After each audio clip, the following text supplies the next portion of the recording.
कि नीतीश कुमार जी ऐसी जगह पर हैं जहां वो काफी तेजी से बीमार होते हुए जा रहे हैं। आपका इशारा लालू प्रसाद यादव की तरफ है, तेजस्वी यादव की तरफ है। निश्चित तौर पर बिहार की राजनीति का ये परिचय बिहार के लोगों के हितों के खिलाफ है, और ये चीज नीतीश जी भी कभी कभी महसूस करते हैं, तब वो बेचैन हो जाते हैं। किसी भी देश को बेहतरीन ढंग से तरक्की करने के लिए जेंडर के आधार पर किसी तरह का भेदभाव नहीं होना चाहिए। नमस्कार, भारत लाइव देख रहे हैं आप। बिहार में बड़े भाई छोटे भाई का खेल, या बिहार में बड़े भाई छोटे भाई की राजनीति लगातार चलती आ रही है। लगातार चर्चा होती है नीतीश कुमार बड़े भाई, कभी उपेंद्र कुशवाहा उनके छोटे हो जाते हैं, तो कभी लालू प्रसाद यादव नीतीश कुमार के बड़े भाई हो जाते हैं। यानी आने वाले दिनों में क्या क्या घटनाएं घटेगी, कैसे चर्चा होगी, इन तमाम चीजों को लेकर बातचीत करेंगे। हमारे साथ राष्ट्रीय लोक जनता दल के प्रवक्ता राहुल जी हैं। राहुल जी नमस्कार। नीतीश कुमार की याद आप लोगों को सताने लगी है। नेताजी चर्चा कर रहे हैं कि अब नीतीश कुमार गलत जगह पर फंस चुके हैं। देखिए सन्नी जी, पहले भी माननीय उपेंद्र कुशवाहा जी को जब जब ये महसूस हुआ कि उनके बड़े भाई माननीय नीतीश कुमार जी, जो बिहार के मुख्यमंत्री हैं लंबे समय से हैं, जब कभी भी उनकी राजनीति संकट में गई है, या जब कभी भी बड़े भाई को ये महसूस हुआ कि छोटे भाई की ज़रूरत है, तब माननीय उपेंद्र कुशवाहा जी ने नीतीश कुमार जी के लिए समर्पण किया है। और एक बात उसके साथ याद रखना चाहिए कि जब कभी भी ये लगा कि उनके जमीर पर हमला हो रहा है, मतलब माननीय उपेंद्र कुशवाहा जी के जमीर पर हमला हो रहा है, तो उन्होंने मिले हुए किसी लाभ को तत्काल त्यागने का भी काम किया है। छोटे भाई और बड़े भाई का प्रेम अनुराग है, लेकिन जिस तरह से उनके इर्द गिर्द रहने वाले कुछ लोगों ने नीतीश कुमार जी को राजनीतिक तौर पर संकट में फंसाया है, और उसका असर उनके शारीरिक मानसिक स्वास्थ्य पर पड़ रहा है, तो निश्चित तौर पर हमारे नेता ये समझते हैं कि परिवार का एक हिस्सा अगर संकट में है तो उसकी चिंता करनी जायज है। नहीं, अभी तो सब कुछ ठीक चल रहा है, तो फिर आप किस हिसाब से कह रहे हैं कि नीतीश कुमार फंस चुके हैं? थोड़ा सा उनको तकलीफ हो रही है इस गठबंधन में। देखिए, जब कभी भी नीतीश कुमार जी नियंत्रण मुक्त होते हैं तो खुलकर अपनी बात कहते हैं। राष्ट्रीय कार्यकारिणी की वो बैठक आप याद करिए, जिसमें उन्होंने बहुत स्पष्ट तौर पर उन्होंने कहा कि इस गठबंधन से उस गठबंधन तक ले जाने का फैसला राजीव रंजन सिंह जी ने और विजेंद्र यादव जी ने किया था। आप समझिए, नीतीश कुमार जी को अगर ये सच स्वीकार होता और अगर ये फैसला उनको मंजूर होता, तो वो ये कहते कि हमने ये फैसला किया है। लेकिन राष्ट्रीय कार्यकारिणी में जब उनको ये कहना पड़ा, तब निश्चित तौर पर कहीं न कहीं वो दबाव महसूस कर रहे थे। और यह भी महसूस आप कर सकते हैं पिछले कुछ महीनों से, जब से पटना में तथाकथित इंडिया गठबंधन INDIA गठबंधन की जब पहली बैठक हुई और लालू जी ने गुगली फेंकते हुए जब दूल्हा बदला, और फिर बेंगलुरु में जिस तरह से नीतीश जी असहज हुए और वो जल्दी आने को मजबूर हुए, और मुंबई में जब चीजें और अलग तरह से जब तय हो गया था कि इनको संयोजक बनाना है, और वहां एक नई गोटी खेली गई और एक कमेटी बना दी गई, लेकिन नीतीश कुमार जी को कुछ नहीं मिला, तो निश्चित तौर पर नीतीश कुमार जी ने जो वादा लिया होगा लालू जी से, वो वादा कहीं ना कहीं पूरा होता हुआ नहीं दिख रहा था, और इन्हीं सब कारणों से नीतीश कुमार जी दबाव महसूस कर रहे हैं। अभी की परिस्थिति में आप क्या देख रहे हैं कि नीतीश कुमार उस गठबंधन में दबाव महसूस कर रहे हैं, उस गठबंधन में उन्हें परेशानी हो रही है, तो क्या इस गठबंधन की तरफ रुख करेंगे? कई चर्चाएं हो चली हैं पिछले दिनों, पिछले एक सप्ताह से लगातार ये चर्चा चल रही है।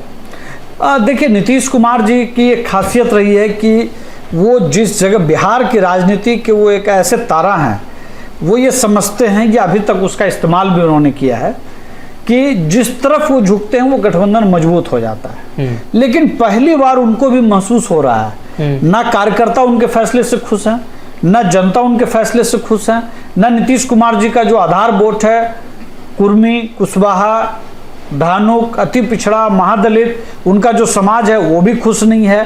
तो कुल मिलाकर के जो पूरी परिस्थिति बनी है, नीतीश कुमार जी को लग रहा है कि पहली बार हमारी राजनीति का जो ये चाल है, जो सदा सधाया चाल था, वो कहीं ना कहीं उनसे छिटकता हुआ दिख रहा है, और ये जो छिटक रहा है ना, ये उनको बेचैन किए हुए है। राहुल जी, उनको ये लगता है कि हमने जो हमारे इर्द गिर्द जो लोग हैं उनके दबाव में या उनके या कहिए कि फैसला ले लिया गया था, नीतीश कुमार जी ने सिर्फ उस पर मुहर लगाया। अगर नीतीश कुमार इस तरफ आने की कोशिश करते हैं तो आप लोगों को खुशी होगी।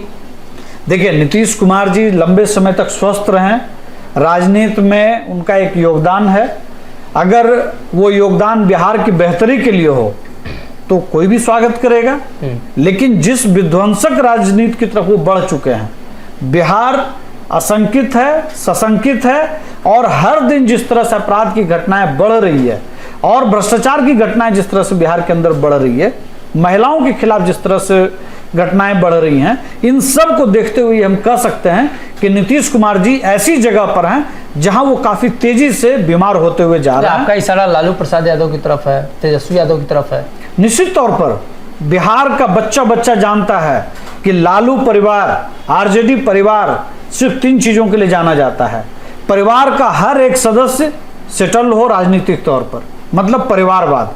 दूसरा, अपराध, जो जंगल राज बिहार ने 2005 से पहले देखा है, उसकी पुनरावृत्ति जिस तरह से हो रही है, वो एक दूसरा वो है।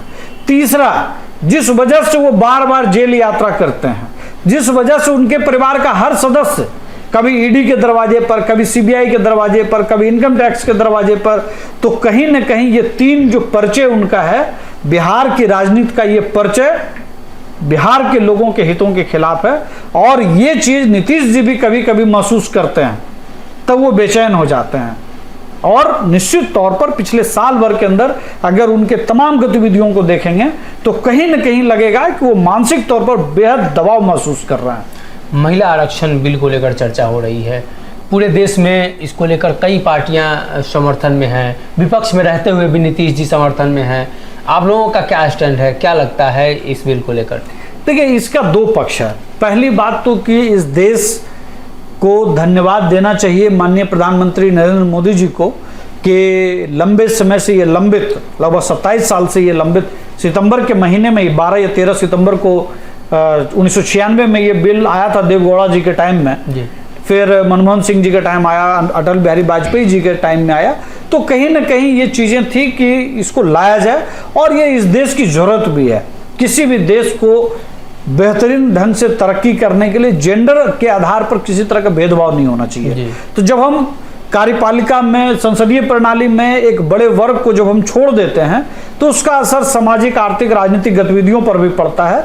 तो निश्चित तौर पर जो भेदभाव महिलाओं के साथ था उसको दूर करने में और उनकी भागीदारी बढ़ाने में, जो एक कारपोरेट जगत में भी आपको मालूम होगा कि एक सीलिंग, ग्लास सीलिंग की बात होती है कि एक लेवल के बाद महिला अधिकारियों को भी वहां पे प्रमोशन नहीं दिया जाता है या सैलरी में गैप होता है। तो निश्चित तौर पर इस तरह के जो कदम है, इन्होंने पूरी दुनिया को एक रास्ता दिखाया है कि इस तरह से भी तरक्की की जा सकती है। लेकिन मैं यहाँ पर हमारी पार्टी राष्ट्रीय लोक जनता दल बहुत स्पष्ट शब्दों में ये समझती है कि आज़ाद भारत में अभी तक 600 महिलाएं सांसद हुई हैं, सिर्फ 2.5% सांसद महिला सांसद हुई हैं जो ओबीसी से आती हैं। इस देश के अंदर लगभग 50 से 60% आबादी का दावा किया जाता है कि पिछड़ा और अति पिछड़ा मिलाकर के लगभग 50, 52, 60% की आबादी है, लेकिन आज भी संसद के अंदर सिर्फ 22% जो सांसद हैं वो ओबीसी वर्ग से आते हैं। पहली स्थिति तो और भी खराब थी, 1984 में सिर्फ 11% था। तो उत्तरोत्तर सुधार तो हुआ है, लेकिन 70-75 साल के बाद भी देश की आधी आबादी से ज्यादा लोगों का प्रतिनिधित्व 1/4 भी अगर नहीं हो तो ये दुर्भाग्य है। तो ऐसी परिस्थिति में जो उत्पीड़न महिलाओं को झेलना पड़ता है, उसमें ओबीसी और अति पिछड़ा समाज के लोग अगर मुख्य धारा में आते हैं तो समाज को और तेज गति से उस लक्ष्य को पाने में मदद मिलेगी। और मुझे पूरा यकीन है कि जिस तरह से पंचायती राज व्यवस्था में पहले पंचायती राज व्यवस्था को लाया गया, उसके बाद अलग अलग फेज में महिलाओं को, अति पिछड़ों को, तमाम लोगों को आरक्षण मिला जी। उसी तरह से आने वाले दिनों में एक बड़ा लैंडमार्क डिसीजन होने की तरफ हम लोग बढ़ चुके हैं।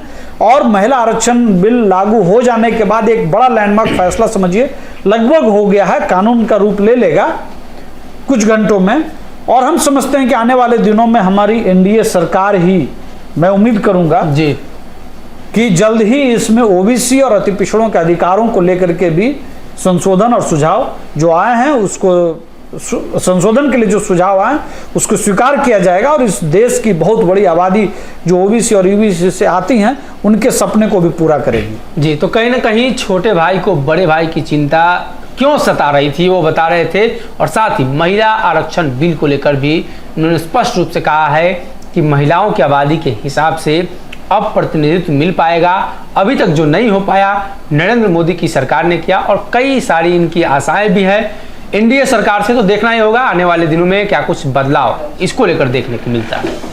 धन्यवाद। धीरे धीरे से मेरी जिंदगी में आना, धीरे धीरे से दिल को चुराना। नमस्कार, मैं अनुराधा पौडवाल 26 नवंबर को पैनोरमा स्टार सीजन 6 के कार्यक्रम में पूर्णिया बिहार आ रही हूँ। मुझे पैनोरमा ग्रुप के निर्देशक संजीव मिश्रा जी ने बुलाया है, तो हम सब मिलते हैं पैनोरमा ई होम्स में शाम 7 बजे। नमस्कार। अगर ये वीडियो पसंद आई और वह बिहार के राजनीति और बिहारियत से सरोकार रखेनी तो सब्सक्राइब बटन दबा के चैनल के सब्सक्राइब कर ली। ओजे एगो घंटी बा, ओकरा बटन दबा देला से कुल सटीक और मारक खबर रुआ मुफ्त में मिल जाई।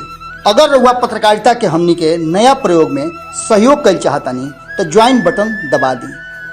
पेटीएम नंबर नोट कर ली 9386816700। धन्यवाद।